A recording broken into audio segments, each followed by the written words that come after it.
सभी दोस्तों को नमस्कार। एक बार आपका फिर से स्वागत है संकल्प टेक्निकल क्लासेज में। तो आज हम पार्ट 3 के बारे में पढ़ेंगे। हमारा चैप्टर चल रहा था मौलिक विद्युत एवं वैद्युत पदार्थ। तो उसमें देखो आज हम पढ़ेंगे, अपने आपको पहले पढ़ा दिया था हमने विद्युत के जो परमाणु की संरचना है और उससे संबंधित पद हैं वो पढ़ा दिए। तो इसमें पढ़ेंगे विद्युत के प्रभाव। जो हमारी परमाणु की संरचना चल रही थी उसमें कुछ एक दो बिंदु रह गए थे, उनको करा के फिर आगे पढ़े हम विद्युत धारा के प्रभाव। ठीक है ना। तो किस प्रकार से हमारे दूसरी में जो इलेक्ट्रॉन जाते हैं वो किस प्रकार से होती हैं। ठीक है ना। जो इलेक्ट्रॉन जाते हैं तो हमारे में इसमें प्रोटॉन, इलेक्ट्रॉन और न्यूट्रॉन। इसमें न्यूट्रॉन की संख्या कैसी होती है भाई? 0 होती है। कैसी होती है? 0 होती है। और प्रोटॉन की संख्या और वो इलेक्ट्रॉन की संख्या और न्यूट्रॉन की संख्या कितनी होती है भाई? इसमें 1 होती है। ठीक है ना। और बाहरी कक्षा में क्या होती है? 1 होती है जी। क्या होती है? 1 होती है। हम दूसरा आता है हमारा, जो कौन सा होता है हमारा? जो होता है हाइड्रोजन। कौन सा? हाइड्रोजन।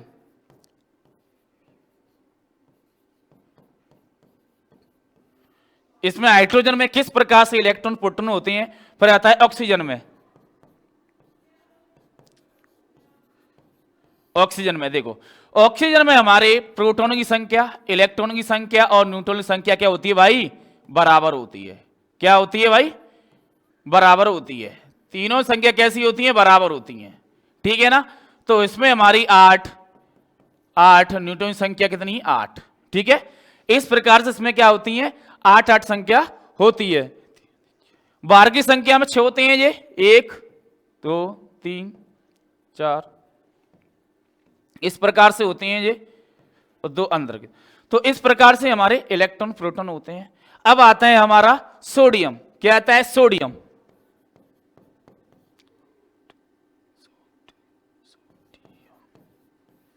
ठीक है ना। तो सोडियम में हमारे किस प्रकार से रहते हैं? देखो, सोडियम में हमारे जो न्यूट्रॉन संख्या है हमारी सोडियम में एक ज्यादा रहती है प्रोटॉन और इलेक्ट्रॉन से।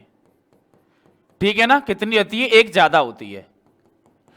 इसमें इलेक्ट्रॉन प्रोटॉन की संख्या कितनी होती है? 11 होती है। ठीक है ना। और न्यूट्रॉन संख्या कितनी होती है भाई? इसमें 12 होती है। कितनी होती है? 12 इसमें इलेक्ट्रॉन वो न्यूट्रॉन की संख्या होती है। इसमें अपन देख लेते हैं, इसमें एक इलेक्ट्रॉन हमारा बाहर की चक्कर लगाता रहता है। ठीक है ना। और भी हमारी जो सेकंड कक्षा आती है उसमें भी हमारे कुछ इलेक्ट्रॉन्स होते हैं वो भी घूमते रहते हैं। ठीक है ना। इस प्रकार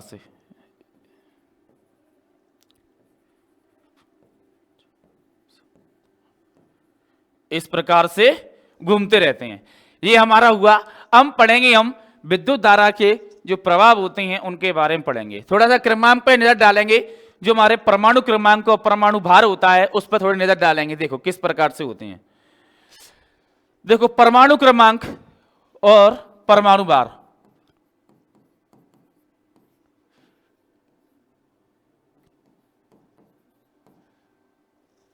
परमाणु क्रमांक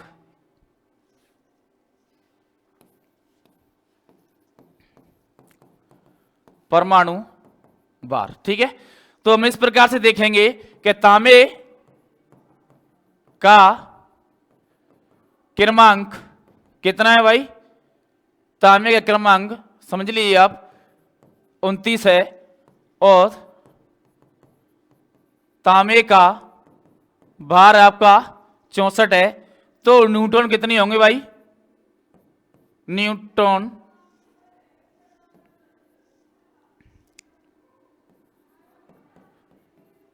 तो क्या करेंगे? 64 माइनस 29 तो बराबर कितना बच जाएगा? 35 न्यूटन। क्या आ जाएंगे? 35 न्यूटन आ जाएंगे आपके। तो इस प्रकार से हमारे जो परमाणु क्रमांक होता है, परमाणु भार होता है, इस प्रकार से निकालते हैं। तो नेक्स्ट पढ़ेंगे अपन विद्युत धारा के प्रभाव। हमारे विद्युत धारा के कौन कौन से प्रभाव हैं?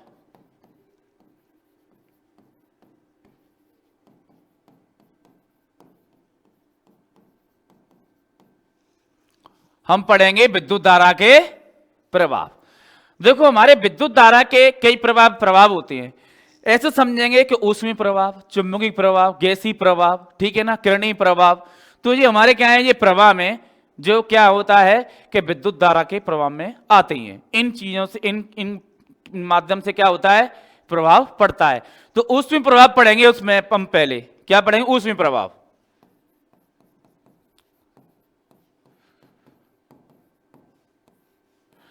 देखो सिंपल भाषा में बताना चाहूंगा, ऊष्मीय प्रभाव वो होता है जो विद्युत धारा में क्या कम और बढ़ती का विरोध करता है, कम और बढ़ती का विरोध करता है, उसे क्या कहते हैं, हम ऊष्मीय प्रभाव कहते हैं। जैसे कि हीटर, ठीक है, इलेक्ट्रिक हीटर तुम्हारा, फ्रेश, ये हमारे क्या है, विद्युत धारा के ऊष्मीय प्रभाव में जो ऊष्मा उत्पन्न करती हैं, ठीक है ना। तो लिखेंगे इसमें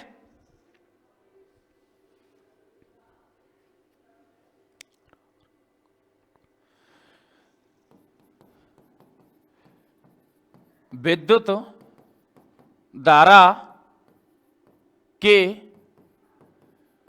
प्रवाह में कम या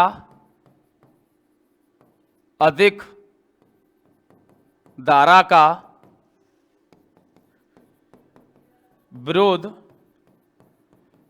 करते हैं, विरोध करते हैं। जैसे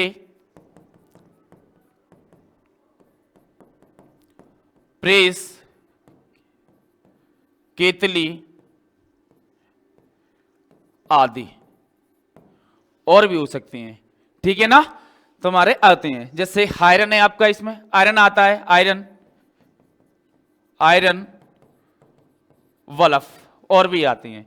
ये हमारा क्या ऊष्मीय प्रभाव हो गया। नेक्स्ट पढ़ देंगे हम हमारा प्रभाव चुंबकीय प्रभाव। क्या, चुंबकीय प्रभाव।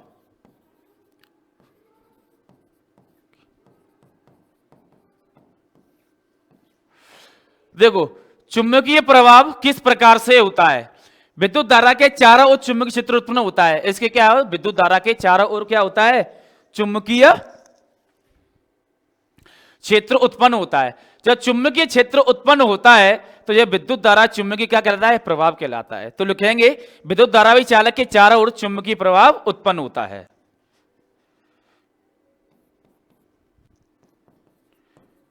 विद्युत धारा वाही चालकों के चारों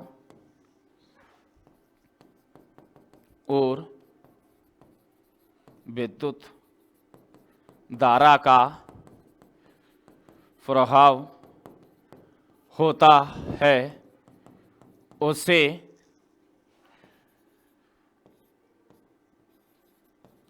चुंबकीय प्रभाव कहते हैं। क्या कहते हैं, चुंबकीय प्रभाव कहते हैं। जैसे विद्युत घंटी, जनरेटर आदि हमारे क्या होते हैं, चुंबकीय प्रभाव होते हैं। जो क्या होते हैं, इसके चारों तरफ क्या होता है, विद्युत धारा का आगमन और प्रदान होता है, प्रभाव होता है चारों तरफ। तो हम क्या कहते हैं, इसको विद्युत धारा कहते हैं, ठीक है ना। जैसे चुंबक हुआ, मोटर हुई, पंखा हुआ, जैसे लिखेंगे जैसे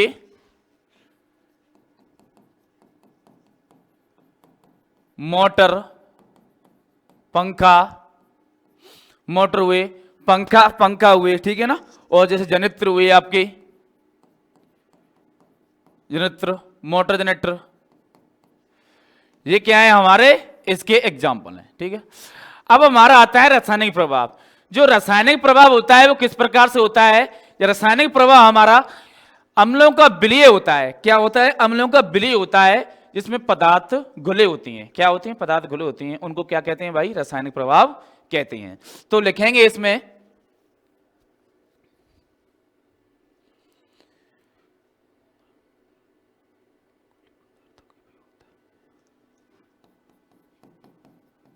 विद्युत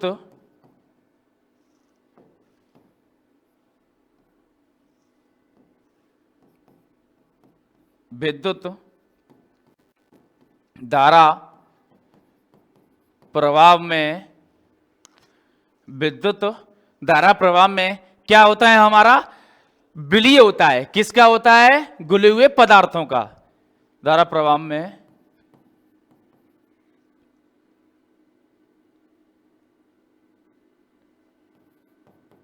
होता है घुले पदार्थों का। क्या होता है? विद्युत धारा प्रवाह में विलय विलयन होता है, और उसे में क्या कहते हैं भाई? हम रासायनिक प्रभाव कहते हैं। क्या कहते हैं? रासायनिक प्रभाव।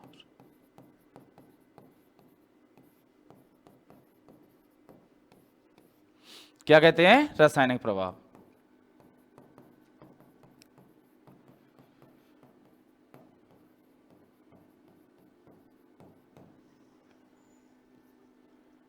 विलय होता है घुले पदार्थों का, तो हम क्या कहते हैं? रासायनिक प्रभाव कहते हैं। ठीक है, जैसे हमारे आते हैं विद्युत लेपन, विद्युत तंतु, धातु निष्कर्ष आदि कार्यों में क्या होता है? विलय होता है। ठीक है, जिस तरह सेल होता है, ठीक है, आपका क्या होता है? रासायनिक होता है। हम नेक्स्ट पढ़ते हैं आपके किरण प्रभाव। देखो, किरण प्रभाव हमारा वो होता है कि किसी एक विसरण नली के माध्यम से किरणों को गुजारा जाता है, तो उसे क्या कहते हैं? किरण प्रभाव कहते हैं। किरण प्रभाव को इस समझेंगे कि आप एक्सरे करते हो, एक नली के माध्यम से गुजारा जाता है किसी व्यक्ति की हड्डी वड्डियों पर, तो क्या होता है? वहां पर किरण प्रभाव होता है। क्या होता है? किरण प्रभाव होता है। तो लिखेंगे इसके बारे में, किरण प्रभाव के बारे में।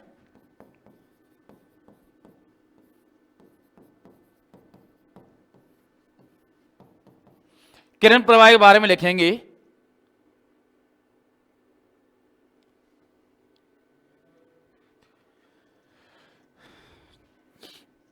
जब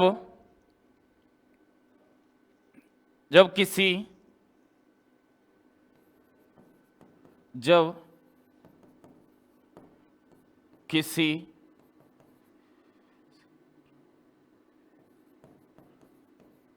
विसर्जन नली के द्वारा किरणों को प्रवाहित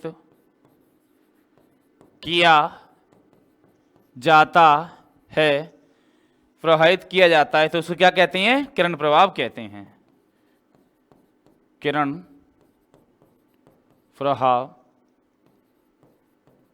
कहते हैं। किरण प्रभाव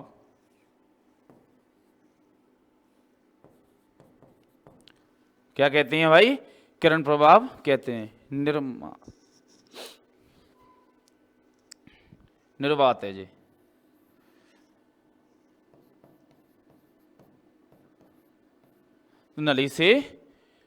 नली के द्वारा गुजारा जाता है, ठीक है ना, या प्रभावित किया जाता है किरणों को, तो उसे क्या कहते हैं? किरण प्रभाव कहते हैं। ठीक है ना। चिकित्सा में हड्डियों का छायाचित्र प्राप्त करने के लिए इसी का प्रयोग किया जाता है। ठीक है, चिकित्सा में हड्डियों को एक्सरे करने के लिए किसका प्रयोग किया जाता है? इसी का प्रयोग किया जाता है। तो नेक्स्ट बढ़ते हैं इसी क्रम में अपन। नेक्स्ट आता है हमारा गैसीय प्रभाव। क्या आता है? गैसीय प्रभाव। तो हमारा गैसीय प्रभाव होता है वो किस प्रकार से होता है? किसी विसरण नलिकाओं में मरकरी विपल लैंप होती हैं, सोडियम विपल लैंप गैस होती हैं, इनको क्या करते हैं अपन? विद्युत धारा से प्रवाहित गैस को क्या किया जाता है? कनेक्ट किया जाता है। आपने सोडियम लैंप देखे होंगे जो सड़क के किनारे लगे होते हैं, वहां पर क्या होता है? ये गैसियों का होता है विसर्जन होता है विद्युत धारा के साथ में, विलय होता है। जब ये इनको विद्युत धारा दी जाती है तो कुछ मिनट में ये अपना काम करना चालू कर देती हैं। तो हम लिखेंगे गैसीय प्रभाव।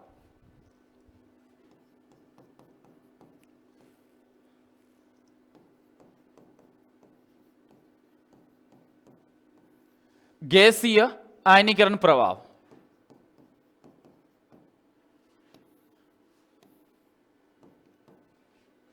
ठीक है ना। गैसीय आयनीकरण प्रभाव वो होता है जो किसी नालिका में भरी मरकरी गैस और सोडियम गैस आदि को विद्युत धारा से क्या करते हैं? कनेक्ट करते हैं, आयनीकरण करवाते हैं। ठीक है ना। तो उसे क्या कहते हैं अपन?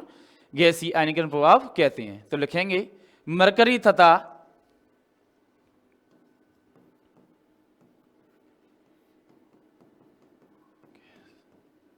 मरकरी गैस तथा सोडियम गैस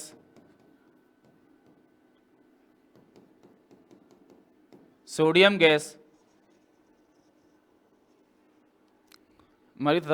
गैस को विद्युत से आयनीकरण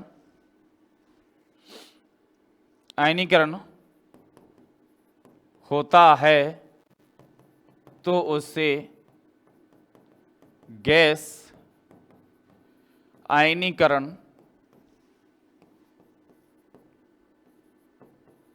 प्रभाव कहते हैं। क्या कहते हैं? आयनीकरण गैसीय प्रभाव कहते हैं। ठीक है, अब लिखेंगे हम कुछ महत्वपूर्ण पदों के बारे में पढ़ेंगे अपन जो होते हैं।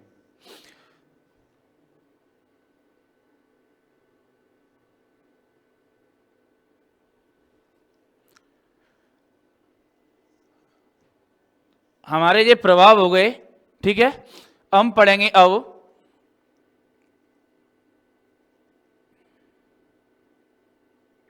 कुछ महत्वपूर्ण विद्युत पद होते हैं उनके बारे में। ठीक है,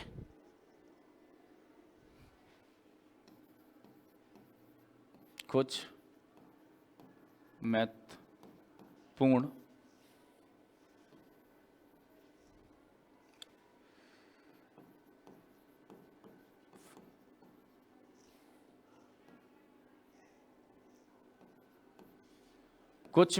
पद हैं उनके बारे में पढ़ेंगे। ठीक है, जैसे हमारे महत्वपूर्ण पद होते हैं विद्युत वाहक बल। क्या होता है? विद्युत वाहक बल।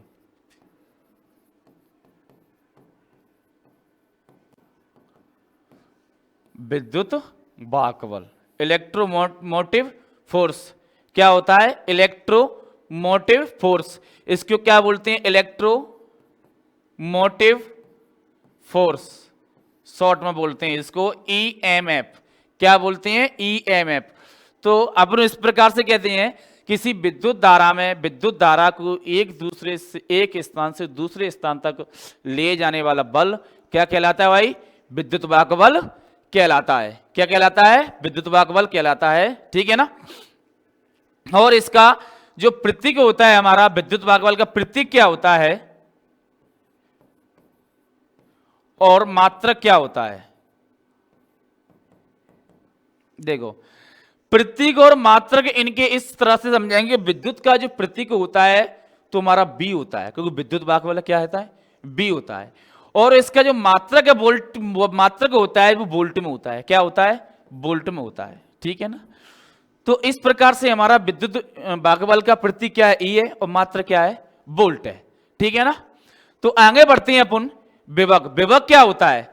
ठीक है, इकाई आवेश को अनंतता से किसी बिंदु से ले जाने गया कार्य बिंदु का विभव कहलाता है।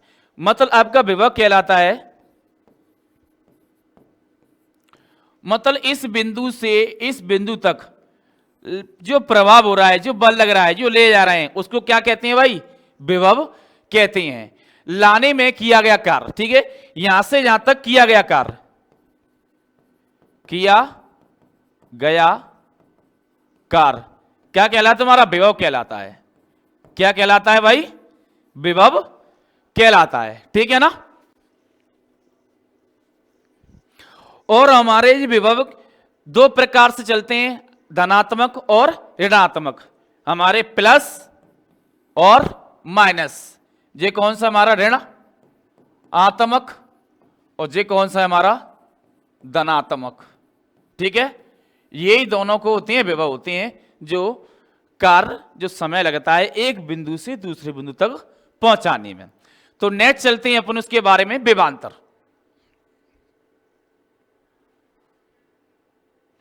देखो, विभवांतर क्या होता है? विभवांतर के बारे में पढ़ेंगे अपन।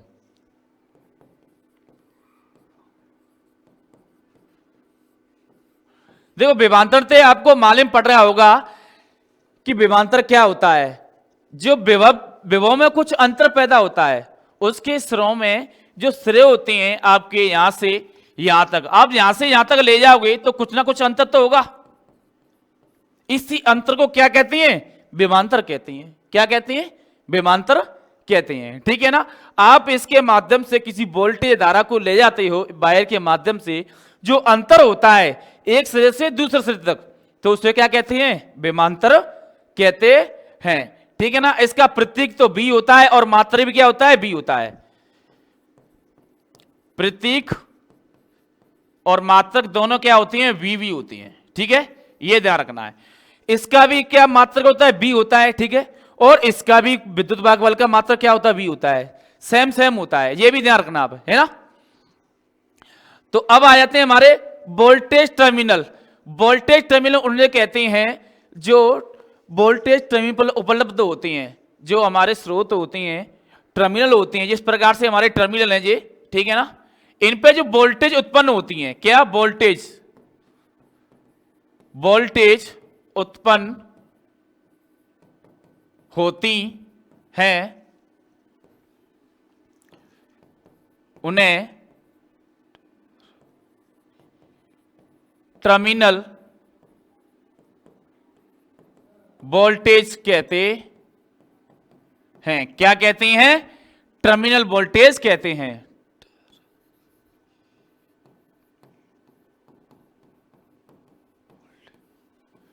क्या कहते हैं भाई? टर्मिनल वोल्टेज कहते हैं। जो इन पर जो उत्पन्न टर्मिनल पर उत्पन्न वोल्टेज होती है, उनको क्या कहते हैं? टर्मिनल वोल्टेज कहते हैं। इनका जो किससे प्रदर्शन करती हैं? मात्रक वोल्ट को। इसका मात्रक क्या होता है? वोल्ट होता है। क्या होता है? वोल्ट होता है। इसका भी मात्रक वोल्ट। ठीक है ना। और प्रतीक क्या होता है? बीटी होता है। प्रतीक क्या होता है? बीटी प्रतीक होता है इसका, ये भी ध्यान रखना है। सबका जो मात्रक है वो सेम ही हो रहा है, पर इसका जो प्रतीक है वो भी चेंज हो रहा है, तो ये भी ध्यान रखना है। अब आता है हमारा वोल्टेज ड्रॉप। वोल्टेज ड्रॉप किसे कहते हैं?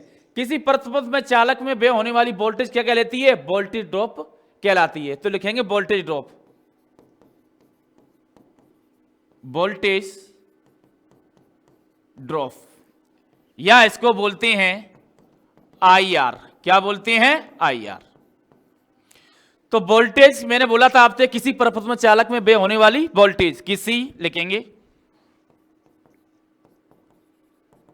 किसी चालक में व्यय होने वाली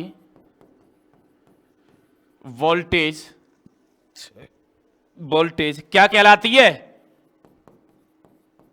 वोल्टेज ड्रॉप या IR कहलाती है। ठीक है ना। IR कहलाती है।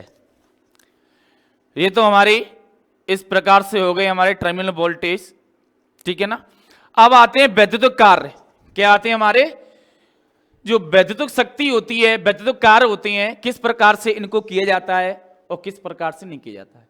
तो हमारी जो वैद्युत शक्ति होती है, जो कार्य होता है हमारा, किसी परपथ में विद्युत धारा इलेक्ट्रॉन के एक स्थान से दूसरे स्थान में पहुंचना किया गया, क्या क्या कहलाता है? कार्य कहलाता है। आप जैसे कि विद्युत क्या लगे? विद्युत कार्य लिखेंगे अपन। वैद्युतिक कार्य, वैद्युतिक कार्य के बारे में पढ़ेंगे। देखो वैद्युतिक क्या कार्य होता है? एक स्थान से दूसरे स्थान तक जो किया गया कार्य क्या कहलाता है? विद्युत कार्य कहलाता है। वो कार्य किसके द्वारा हो रहा है? हमारा एक वायर के माध्यम से हो रहा है। इस प्रकार समझेंगे, सीधी सिंपल भाषा में। ठीक है ना। तो लिखेंगे इसमें अपन इलेक्ट्रॉन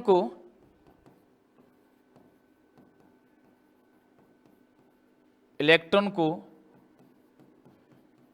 एक स्थान से दूसरे स्थान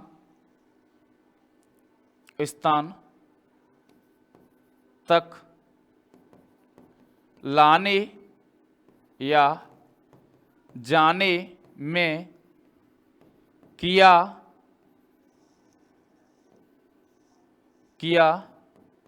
गया कार्य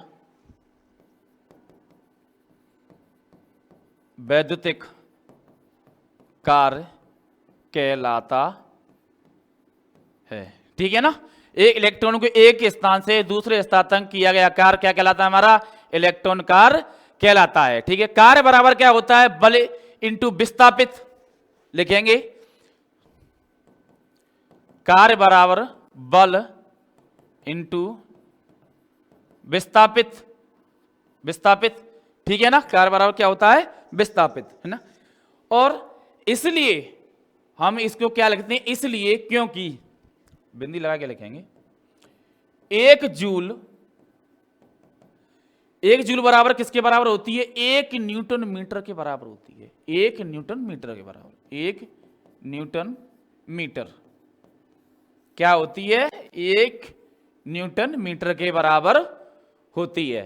तो अपन लिख सकते हैं इस प्रकार से, कार्य बराबर ईएमएफ। हम इस प्रकार से लिख सकते हैं, कार्य बराबर ईएमएफ धारा इंटू समय। धारा इंटू समय, ठीक है ना। तो ये हो गया हमारा विद्युत कार्य। अब आती है हमारी वैद्युतिक शक्ति। क्या आती है? वैद्युतिक शक्ति। तो हम वैद्युत शक्ति के बारे में पढ़ते हैं। देखो, वैद्युत शक्ति क्या होती है? किसी विद्युत उपकरण कार्य करने की दर विद्युत शक्ति कहलाती है। किसी विद्युत उपकरण में, हमारी कोई उपकरण होता है, कोई भी मान लीजिए, तो उसमें विद्युत के द्वारा किया गया कार्य तो क्या कहलाती है? वैद्युतिक शक्ति कहलाती है। तो लिखेंगे हम वैद्युतिक शक्ति के बारे में।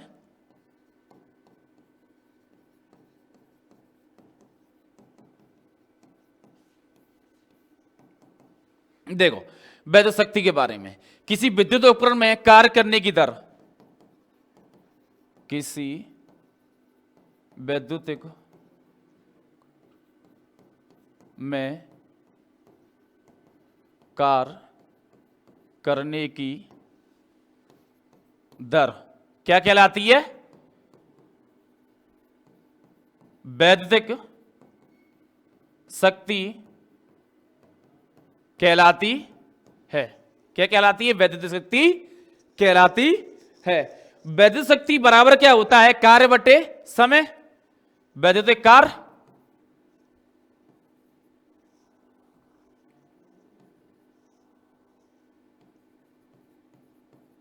वैद्युतिक कार्य बटे समय।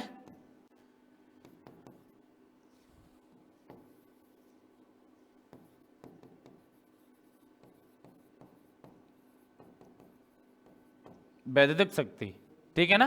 क्या होता है? वैद्युतिक कार्य बटे समय, ठीक है ना। शक्ति माने P, शक्ति पावर P से कार्य हमारा और समय, ठीक है। तो अपन देख सकते हैं कि इसमें विद्युत जो होती हैं, उपकरण होती हैं, वो किस प्रकार से होती हैं। मान लेते हैं, एक एग्जांपल लेते हैं कि 1 horse power, 1 horse power, horse power, 1 horse power को बोल सकते हैं अपन 1 HP बोलते हैं, या 1 HP भी बोल सकते हैं। तो कितना होता है मैट्रिक प्रणाली में? तो 1 HP बराबर होता है 735.5।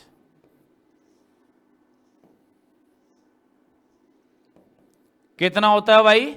735.5 न्यूटन मीटर प्रति सेकंड। क्या होता है? न्यूटन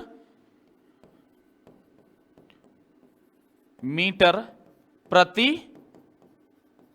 सेकंड, ठीक है ना। क्या होता है? 1 न्यूटन प्रति मीटर सेकंड होता है। 1 हॉर्स पावर बराबर, ठीक है।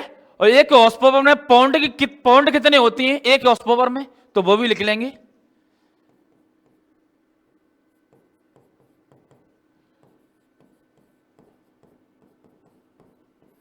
कितने होती हैं भाई? 550 फुट पॉइंट होती हैं। कितने होती हैं? फुट पॉइंट होती हैं।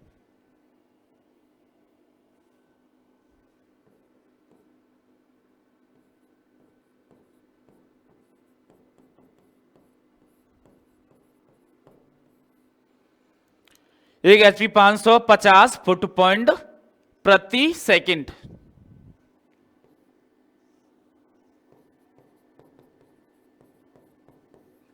ठीक है।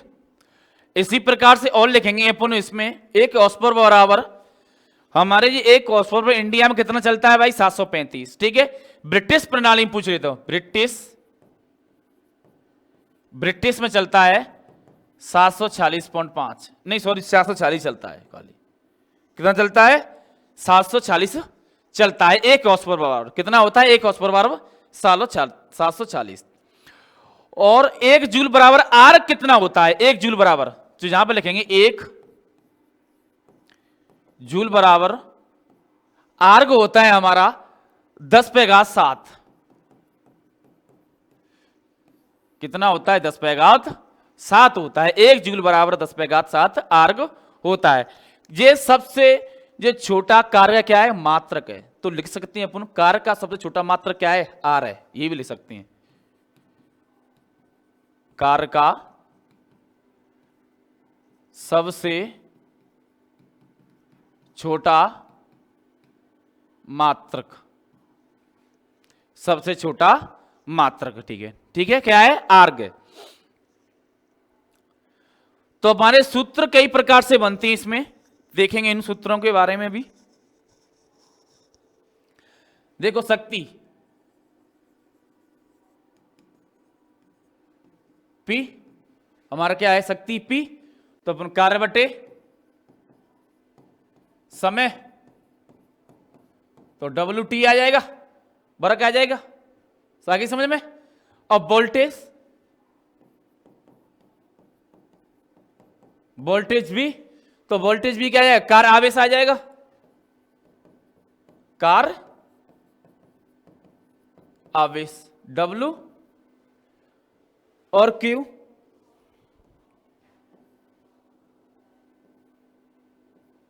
ठीक है, इस प्रकार से लिख सकते हो।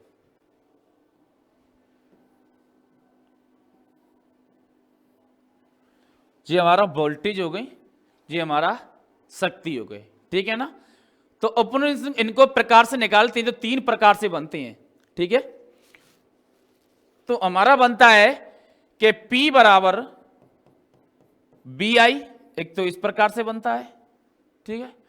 और दूसरा बनता है हमारा P बराबर I स्क्वायर, क्या बनता है, P बराबर I स्क्वायर R,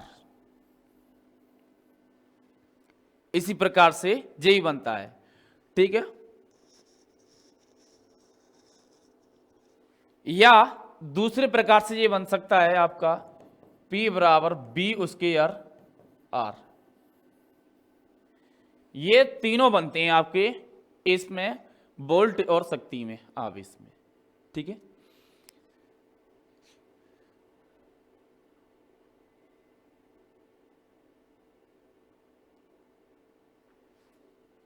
तो आज के लिए इतना ही है।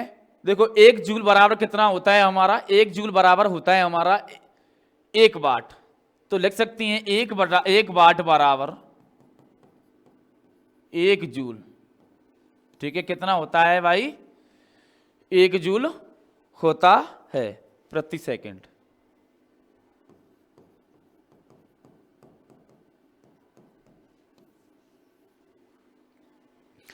तो ठीक है दोस्तों, आज के लिए इतना ही। आई होप कि आपकी समझ में आया होगा।